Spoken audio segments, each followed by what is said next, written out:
환관들에게 혐오를 느껴 조정을 뛰쳐나온 전풍은 난세를 구제하려는 큰 뜻을 품었고 그럴 만한 기량이 있었습니다. 정서에 따르면 원수가 하북을 평정한 것은 전풍의 모책덕이었고 범인의 생각을 뛰어넘은 커다란 전략은 그의 주특기였죠. 하지만 둘 다 고집이 셌던 탓에 측근이 되지 못하고 종국엔 실패한 책사로 남고 말았는데, 원수는 전풍이 조조를 쳐야 된다고 할 때는 무시하더니 반대할 때 조조를 공격했다 개털려선 전풍을 보기 부끄럽다는 이유로 그를 처형해버린 것이었습니다. 곽가는 모략 및 책략에 밝았으며 저 멀리 떨어진 사람의 생사를 때려 맞추는 비범한 책사였습니다. 그는 특유의 통찰력으로 남들과는 아예 수준이 다른 조언을 하곤 했는데, 손책이 필부의 손에 죽을 것이니 걱정할 필요 없다고 말한 것은 이미 단물 다 빠질 정도로 유명한 얘기입니다. 또한 모두가 유표와 결탁한 유비를 걱정할 때 유표에겐 유비를 쓸만한 역량이 없다 말했고, 이 또한 정확히 들어맞아 유비는 허벅지에 살찐거나 한탄하며 허송세월을 보내야 했죠. 조조는 곽가와 아주 잘 통했다고 해 그의 단정치 못한 품행에도 늘 특별히 여겼는데, 38세라는 다소 이른 나이의 사망은 조조가 곽가를 더욱 그리워하게 만들었습니다.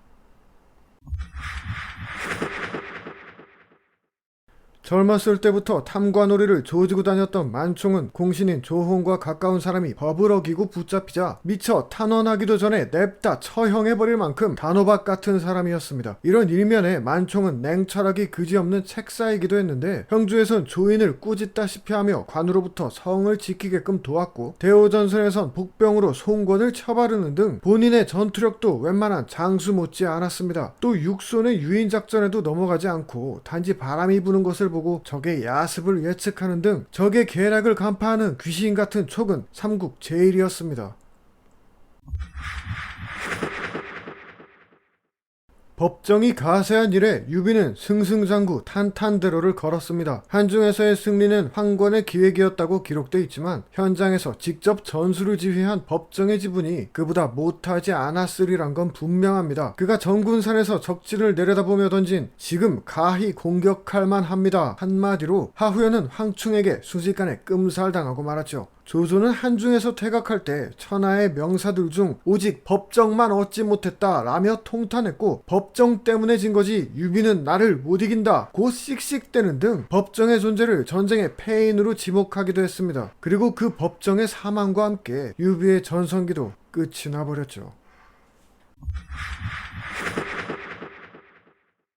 소설 삼국지연의 호갱 같은 이미지와 달리 노숙은 담력과 기계를 갖춘 호걸이었으며 시대를 관통한 전략적 식견의 소유자였습니다. 조조가 남하하기도 전에 노숙은 적극적으로 유비와 접촉할 것을 건의했는데, 이는 조조의 천하통일을 저지하는 엄청난 결과를 초래하게 됐죠. 또 형주의 영유권에 사로잡힌 단기적 시각의 인물이 대부분이었던 것과 달리 노숙은 유비를 통해 조조를 견제해 천하의 주도권을 가져오려 했습니다. 그가 죽자 손공과 유비의 사이는 점점 나빠져서 결국엔 소국끼리 싸우는 통에 강국이 더욱 강해지는 최악의 시나리오를 초래하게 됐죠. 즉 노숙이란 한 인물의 사망이 두 나라에게 있어 걷잡을 수 없을 만큼 악재로 다가온 것입니다.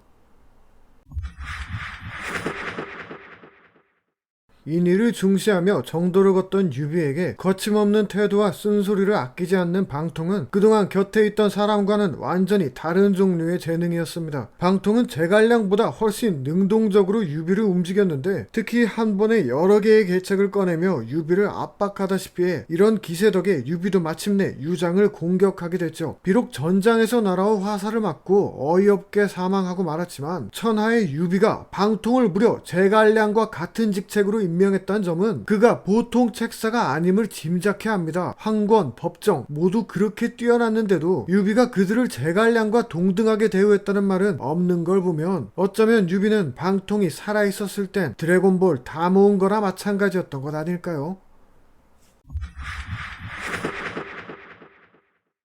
타고난 책사였던 가후는 잔꾀의 달인으로 헌제가 은밀히 조언을 구할 만큼 소문난 브레인이었습니다. 가후는 특히 장수와 일할 때 조조를 곤혹스럽게 했는데 만료에도 조조를 추격했다 깨져서 돌아온 장수에게 다시 또 추격하라고 지시해 기어코 역전승을 거둔 적도 있었습니다. 알고 보니 가후는 장수가 지고도 멀쩡히 돌아오는 걸 보고 조조군에 병구가 생겼음을 예상한 것이었고 이게 그대로 적중해 한방 크게 또 먹인 것이었죠. 이렇듯 가후는 상황을 정확히 읽음과 동시에 적의 허를 찔렀고 동관에선 편지에 낙서를 해 마초와 한수를 이간질하는 등 모략에 있어서는 대가에 가까운 경지를 자랑했습니다. 비록 쉴드가 불가능한 동탁 패밀리 시절로 인해 그가 태위에 올랐을 땐 손권의 비웃음을 사기도 했지만 가후가 절대 적으로 두고 싶지 않은 책사임은 의심의 여지가 없습니다.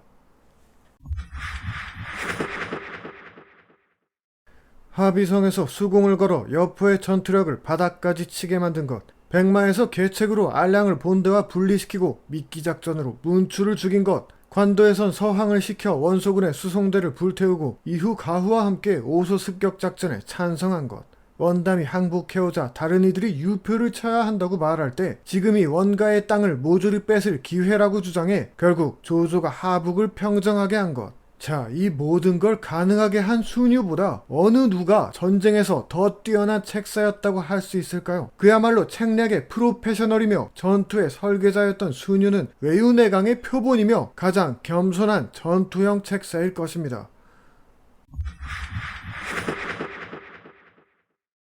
완전히 전투형으로 스탯을 찍은 순유와 달리 그의 삼촌 순욱은 그거 빼고 딴 걸 다 찍은 말렙 책사에 가까웠습니다. 왕좌지제라 불렸던 순욱은 조조가 흔들리거나 자리를 비웠을 때 그 중심을 잡아주는 탁월한 존재였습니다. 때문에 조조는 밖에 있을 때도 서신을 통해 순욱과 항상 의논했으며 무슨 일이든 순욱 없이 결정하는 법이 없었죠. 위나라에서 상국에 오를 만큼 거물이었던 종효는 평소 순욱을 칭찬하면서 자신은 그에 미치지 못한다고 했는데 왜 그렇게 생각하느냐는 어떤 이의 물음에 이렇게 답했습니다. 주군께서 그렇게 총명하신데도 큰일은 항상 순욱에게 의논하는 걸 봐라. 우리 같은 사람은 모두 주군의 명을 받아 행동하지만 순욱은 그게 아니다. 그는 자기 마음대로 행동해도 된다. 그게 곧 주군의 뜻이니까.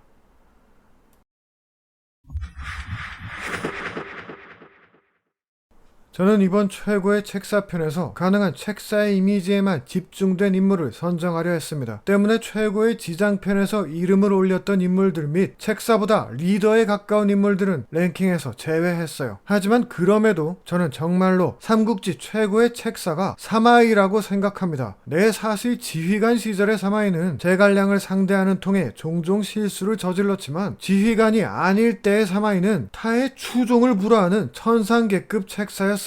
관우의 북상에 조조마저 패닉에 빠졌을 때 송관을 이용하자고 진언해 상황을 단번에 타개한 것은 그의 대표적인 작품 중 하나죠. 언제나 소름 끼칠 정도로 정확했던 덕에 그의 계책을 쓰지 않은 사람은 대부분 조상처럼 폭망하는 결과를 초래하기도 했습니다. 조조는 한중 점령 후 촉을 쳐야 한다는 말을 듣지 않았다가 한중을 뺏기고 하후연을 잃었으며 조비는 사마의의 말을 듣지 않고 조인을 소환했다가 손권에게 눈 뻔히 뜨고 양양성을 내줘야 했죠. 그뿐인가요? 사람은 또 기가 막히게 잘 보는 데다 내전까지 빈틈이 없어 전시가 아닐 때도 조조에게 많은 진언을 쏟아냈습니다. 결국 마지막에 가서 사마이라는 책사가 다른 누구도 아닌 바로 자신을 위해 계책을 쓰리라 결심했을 때 마침내 조조가 이루었던 모든 것이 그에게 다 넘어가고야 말았던 것입니다.